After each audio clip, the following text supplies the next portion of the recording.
Alright, hello everyone, welcome to another video, and today I'm back with my Saiga-12 review. And well, I got this gun from War Chest. I spent like 3.5k coins on this gun.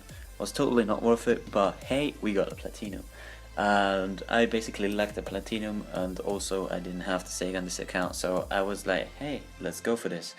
I kind of feel that the Saiga War Chest, I don't know, it seems like the gun or the Saiga itself is a lot rarer from War Chest than from others. I don't know, that's just my impression from what I've seen from other people, what they've been getting, and also from what I've been getting. And yeah, the developers actually stated that the odds are exactly the same as with the just other War Chests, just the normal drop rates. However, I kind of don't believe that, because I've really seen a lot of people spending 4k or even more coins on this gun and not getting it. So that's, I don't know, that's pretty suspicious.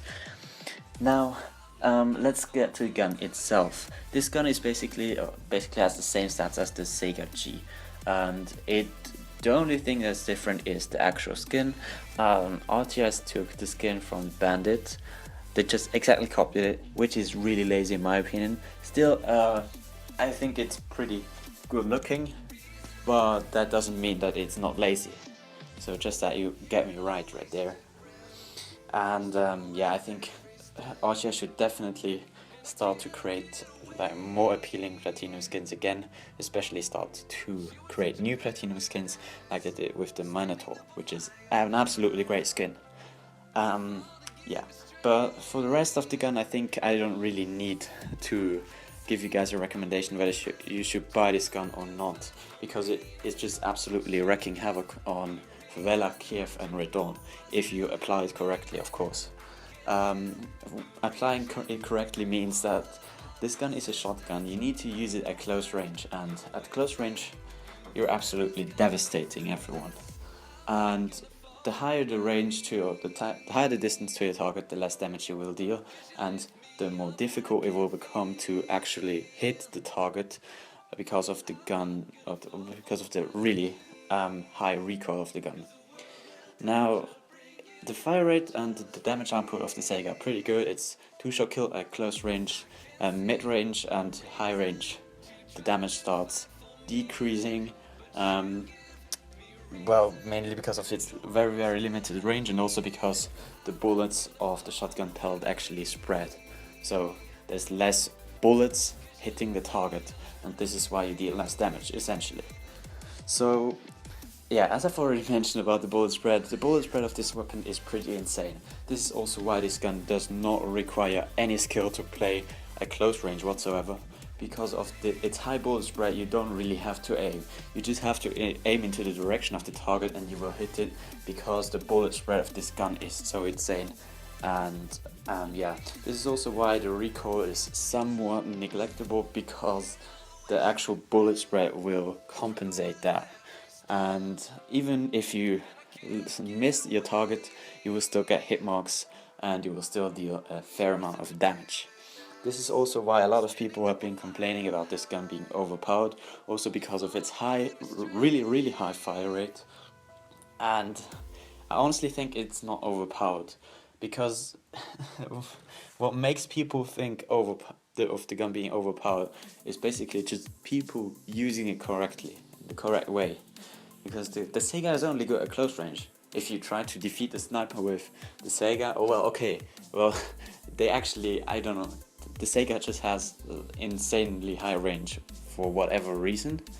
But yeah, still, if you want to try to defeat the sniper with a Saiga, you won't really get far. Especially if the sniper is far away, you won't stand a chance.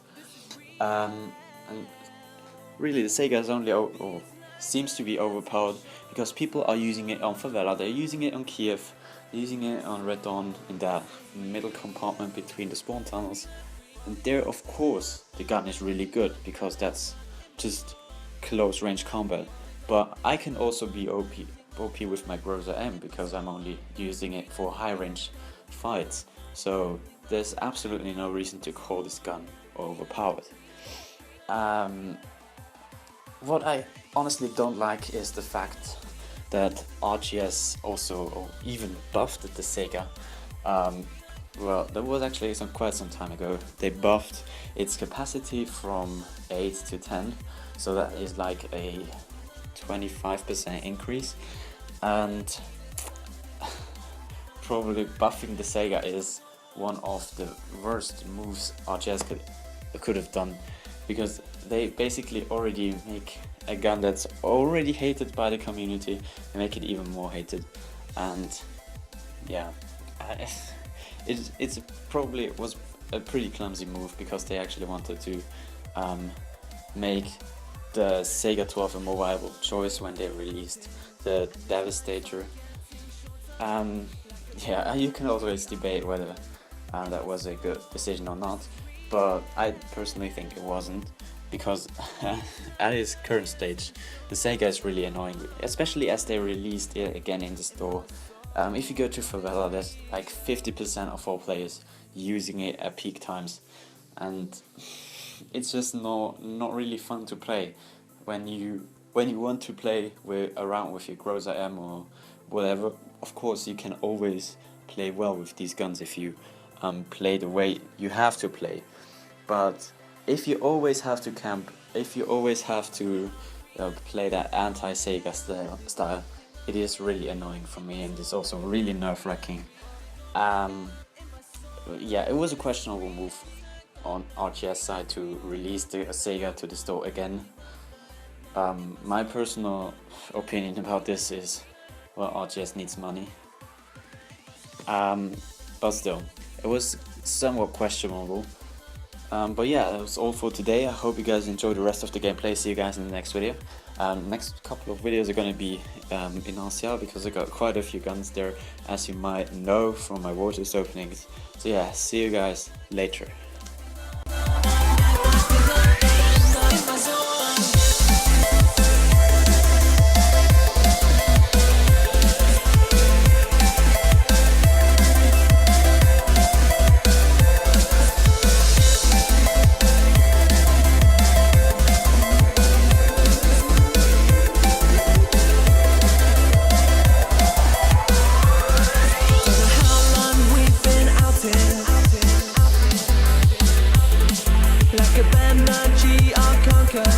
In my soul, this is real. These nights are getting shorter. In my soul, this is real.